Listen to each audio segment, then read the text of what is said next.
it's easy to turn things into like people problems, right? Or like point the finger at people, like, why did you miss this? Hey, the customer found this, why didn't you catch it? And when we start to look at it this way, we can work together and solve process problems together instead of people problems. A lot of our problems are not people problems, they're process problems. It's so important to really understand our teams. And, I always say start with yourself first, learn about yourself and your own disc style, but then learn about the team around you.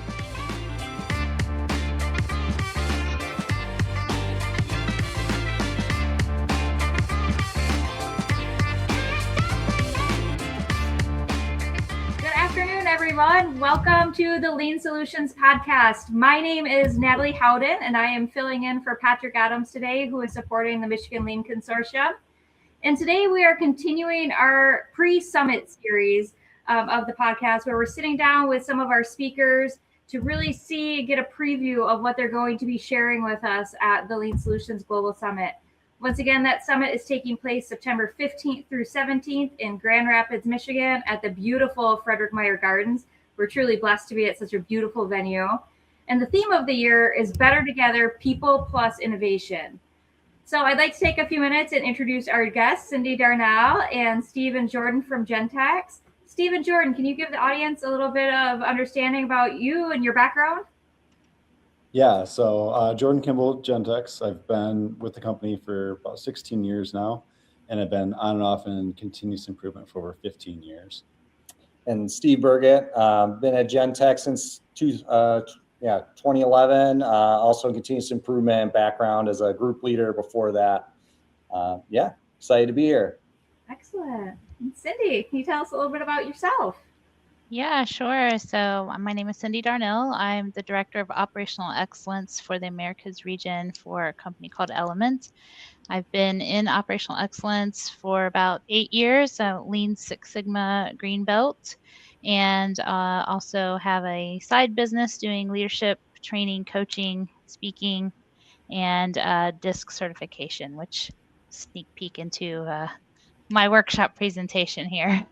Yes, a busy woman. Yeah, for sure. Excellent. Well, Steve and Jordan, can you give us a little bit of a preview about your presentation, which is titled Designing Your Work to See Problems? Can you share with the audience what they can expect to learn and see during your presentation? Yeah, so our presentation is based off of the work of Steven Sphere, High Velocity Edge. So it's a workshop we've been using internally at Gentex for the past 20 years. And really, we shamelessly stole that from some of the work with Toyota and our presence in Toyota's Bama organization. And so you may have heard it called either the High Velocity Edge or even TPS for Executives. So we've taken that material over the past 20 years and we put our own spin on it, really design it towards improving our processes and designing good systems.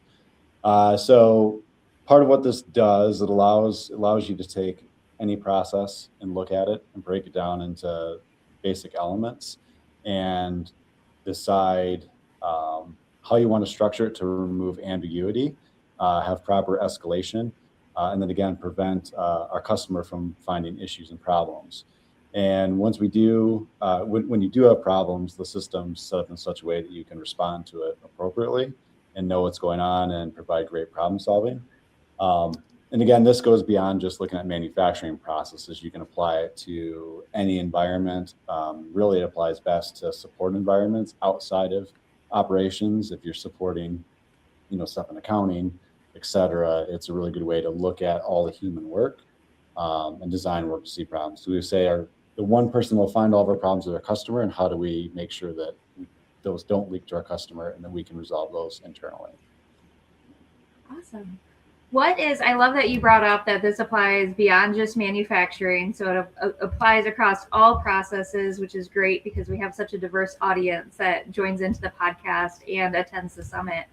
What was the biggest challenge in really getting maybe folks from non-manufacturing processes to embrace this mindset?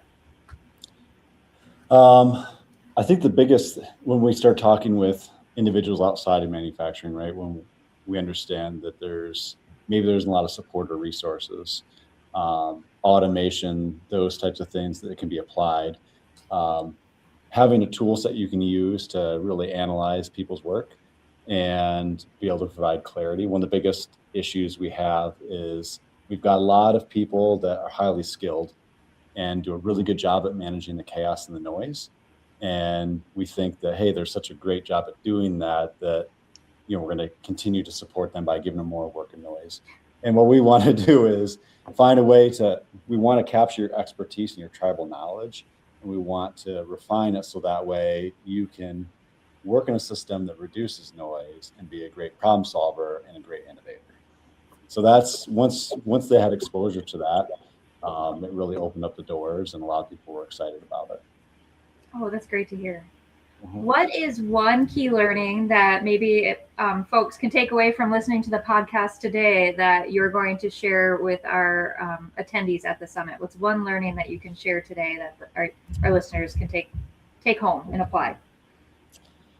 Well, I think like Jordan said, like taking the ambiguity out of the process like that. And maybe to tag on to what Jordan was just saying too, a lot of people think, well, it's complex. There's all these variances, but really when you take, get down into the details, right? The devil's in the details, you can actually start to parse some of this out and really discover some simple fixes for your process. And a lot of times it's, one learning is that sometimes there's just something not defined in the system that if you define it can help the system run, right? And it's just learning to see what those things are, whether it's who's doing it, what they have to do they know what the outcome's supposed to be, and do they know what the signal is to tell them to start doing that work or to hand the baton off to the next person.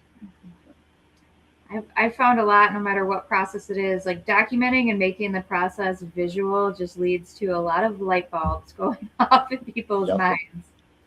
Yes. Yeah. Well, and like people get kind of stuck like, well, there's not a way to define it. But then what's beautiful about this is that when you separate it out into the different elements that you need to define, it makes it a lot easier to really understand what are those simple things. And one of the big things is connections, right? We're just missing that signal telling us when, something needs to happen or what that key piece of information that helps keep the whole system humming.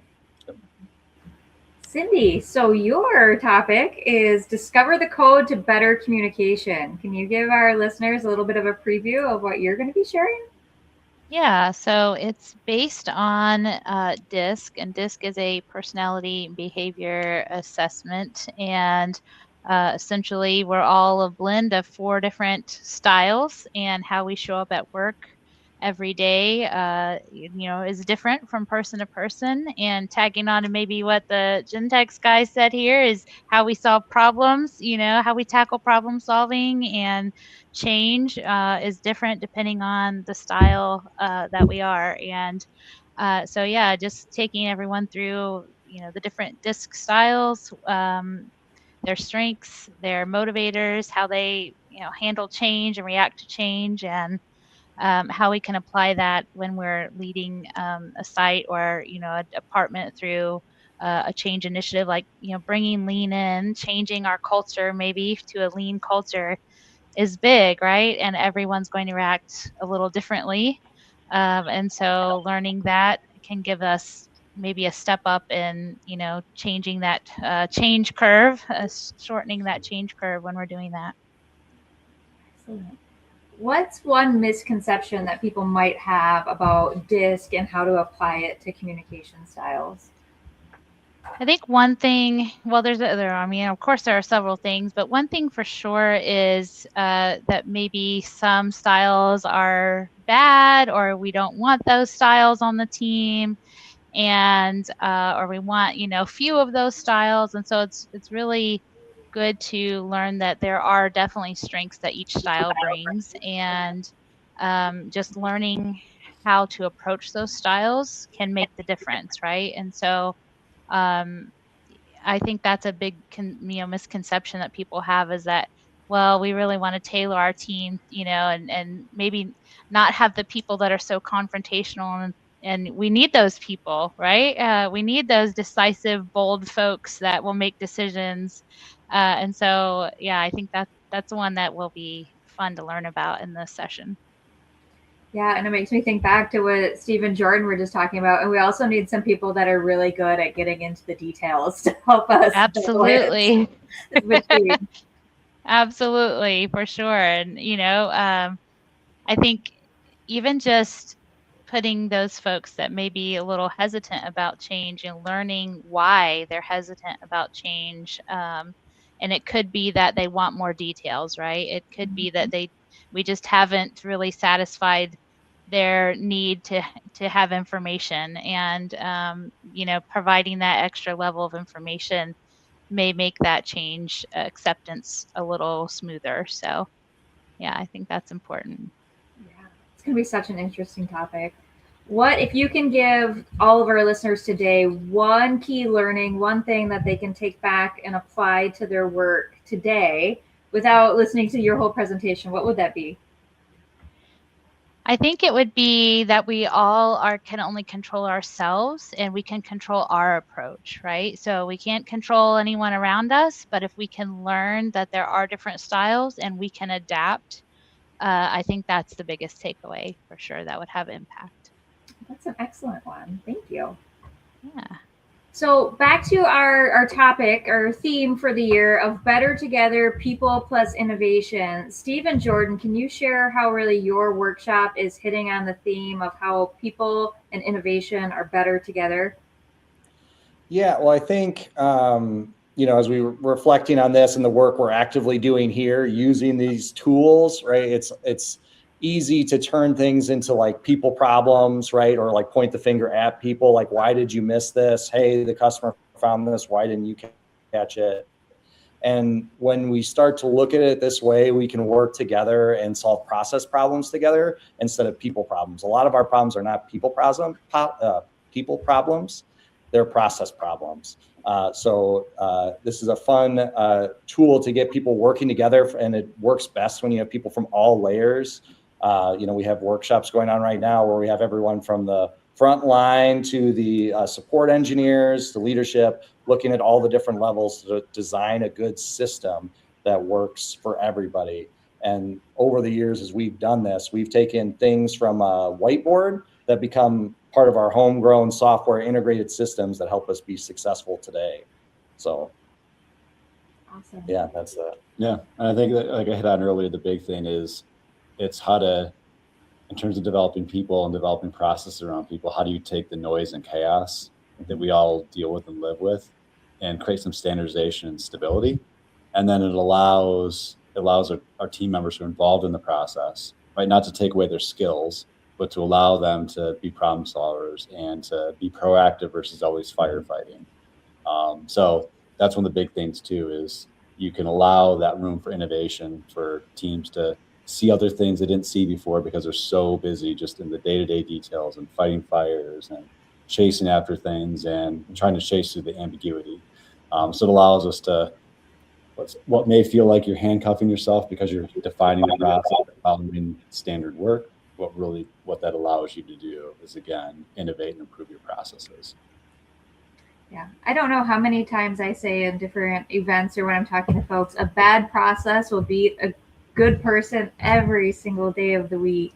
Mm-hmm. I really like Absolutely. how, Cindy, your topic is really complementing Steve and Jordan's as well, because having, like, they talked about like the different layers that are involved, but also the different perspectives that we might offer from a DIS standpoint can be really powerful in helping.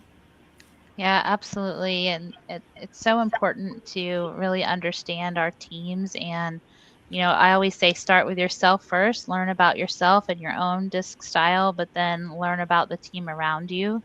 And when everybody has that kind of same level of understanding, it can just be really powerful, particularly when it comes to change and innovation, right? We talk about people and innovation are better together. Well, we are definitely in an innovation era, right? And with all the AI and all the things, and we can't forget the people side at the heart of it all. There are people making these things work or not work, and just learning how to communicate more effectively can make all the difference in success of a project like that, or of implementing something, or of innovating a new idea. So very important. Cindy, what are you most excited to share with our conference attendees this year? So I think a lot of people maybe have some maybe base level understanding of DISC. It's been around a long time, so I'm really excited to kind of maybe go a little bit deeper. And I'm excited to do a hands-on workshop. It's not fun to just go and listen through slides. And so I'm looking forward to, getting people engaged and doing some activity together.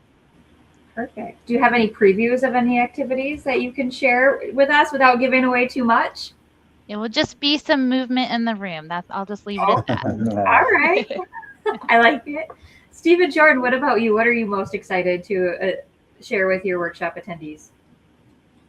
We're hoping that there'll be some good aha moments. So can't give away too many details about the activity, but we'll be breaking groups apart and running through a couple different activities, and with everyday processes that we all deal with, right? We all deal with the noise and ambiguity. And once you start putting it pen to paper, you realize how ridiculous it is. So we're hoping to have some fun with that. And again, try to make it lively. There's some slides we got to go through, but hopefully the activity kind of overshadows that. So yeah. The details can be fun. It can be fun and empowering to get into the details. Just and hopefully people take it home. But it's hard. I suggest caution when trying to apply it at home. It doesn't go over well when you start talking to your spouse about process improvements and we need better connections at XYZ. So just hopefully people can be excited, but not that excited. Yeah. I think some of the DISC profiles might feed into that as well. Yes. My spouse and I are quite different. And we love DISC here. Yes. We love DISC at Gentex. There's a big DISC circle right outside where we are, where one of our departments has everybody, all the managers mapped on it, so people can see, where they land and what their kind of tendencies for communication are. So we love it.